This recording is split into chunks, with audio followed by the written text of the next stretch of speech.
it's also really important in my healing journey that people start to see me as me without him.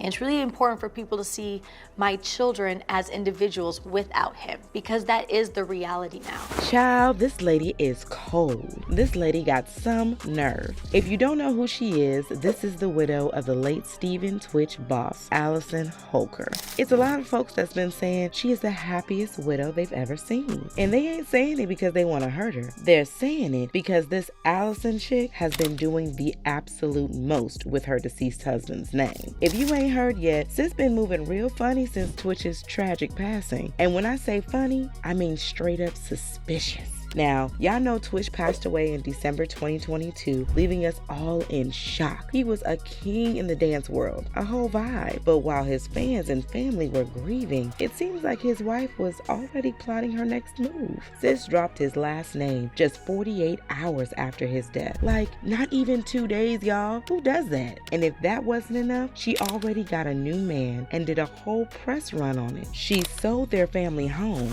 and has been hitting every red carpet she could find. Oh, and let's not forget that the book she just dropped, spilling all of Twitch's deepest, darkest secrets. Is this how you honor your late husband? Or is it giving money grab? Let's get into the tea. First off, let's talk about how Allison dropped his name quicker than the ink dried on his death certificate.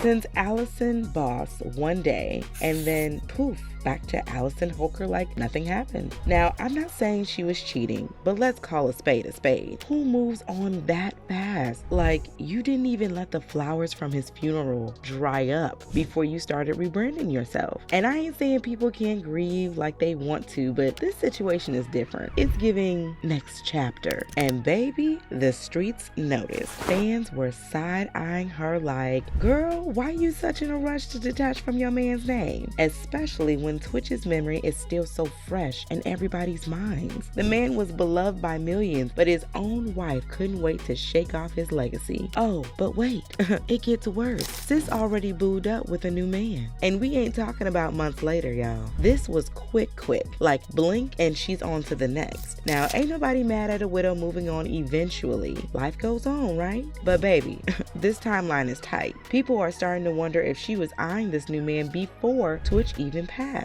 The whispers started when folks noticed she was all smiles and glowing on social media, posing with her new man like she ain't just lose her husband. Like, sis, where's the mourning period? Heck, but it gets real nasty because Allison has been going out of her way to make her deceased husband's family suffer. And by suffer, I mean she's allegedly cut off contact between her husband's family and her kids, including Twitch's mama. If dropping his name, moving on, and cutting off his family wasn't enough, let's talk about this book. Yes, you heard that right. Allison dropped a whole memoir, and baby, this tea she spilled in there is messy. Sis revealed that she found drugs in Twitch's shoeboxes and that he allegedly struggled with addiction. Mind you, the man's autopsy found no drugs or alcohol in his system. None. So why would she even say that? I had dealt with an ex that had addiction problems, and then I realized Steven had addiction problems, and it's something that I kind of have been like, where was I involved in this? And I had to take some steps for myself to realize, like, you know, I was able to help one, and I wish I could have been that for the other. But it's also not my job to do that. There was a moment I was with one of my really dear friends, and we were cleaning out the closet and picking out an outfit for him for the funeral.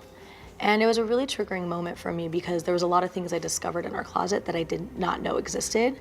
And it was very alarming to me to learn that there was so much happening that I had no clue. Y'all gotta understand just how nasty this is, because it's the same woman that said she didn't see any signs that her husband had any issues before he died. A man she's been with for 13 years. And please, someone tell me, how big was that closet? Now, everything we talked about is nasty enough, but Allison took it one more step further when she shared details from Twitch's private journal. Y'all, she exposed that Twitch allegedly wrote about being SA'd as a child by a male figure. Like, why? What does that have to do with anything? Fans and family were furious. One of his cousins took to Twitter and said she's been trying to tarnish his legacy and refuses to let the Boss family see the children, only to exploit and lie on my cousin. Another close friend, Courtney Platt, went in on her too. This is by far the most tacky, classless, opportunistic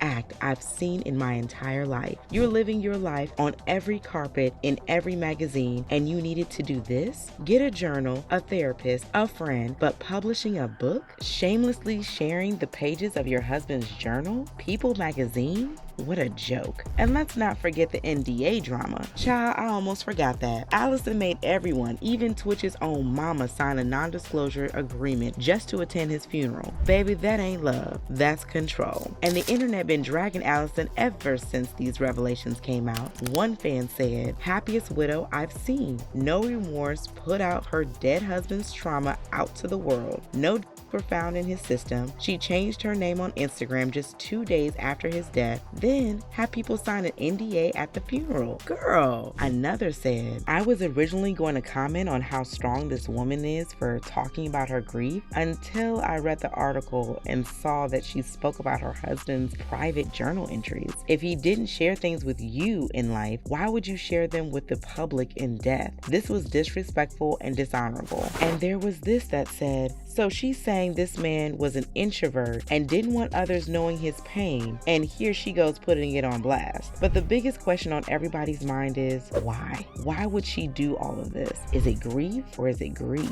Well, Twitch's cousin, the one I showed y'all before, had a word to say about that. For a person to be married to somebody that committed suicide, and then that person supposedly find a shoebox, disclose the contents of the shoebox with the entire world, then read that your loving husband's journal, private personal journal, and then share the contents of that with the world, it's very difficult to believe that you have any interest in protecting his legacy. Another family member reposted a statement from Manny Cross, one of Twitch's closest friends, who said, "Dear Allison, you have lied for the last time on my brother. He wasn't an addict. You will say and do anything for $1. An addict? You are the one messing with the coke, Molly, and X."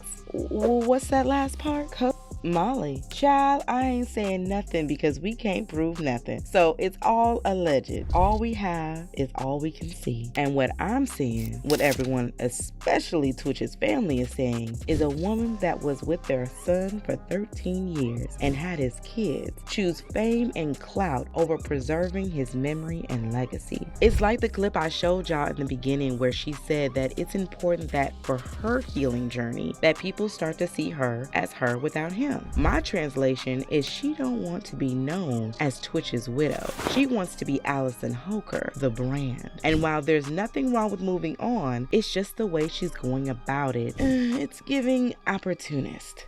So one of the questions I really wanted answers for when I was pulling all this together was she always this calculated? I know one of Twitch's friends said something about the marriage being hell for Twitch and how he wanted to leave before he took his life. Is there a clue there somewhere? And did she even love Twitch? Or was he just a stepping stone for her? It's hard to say. On one hand, she was with him for 13 years and they had 3 kids together. But on the other hand, her actions since his death don't exactly scream devoted wife. One thing's for sure, Twitch deserved better than this. He was a light in so many people's lives, and his legacy should be celebrated, not exploited. What do y'all think? Is Allison just grieving in her own way, or is she out here chasing clout and cashing in on her late husband's name? And do y'all think there's something darker going on here, or are we reading too much into an already complex situation? Let me know what y'all think in the comments.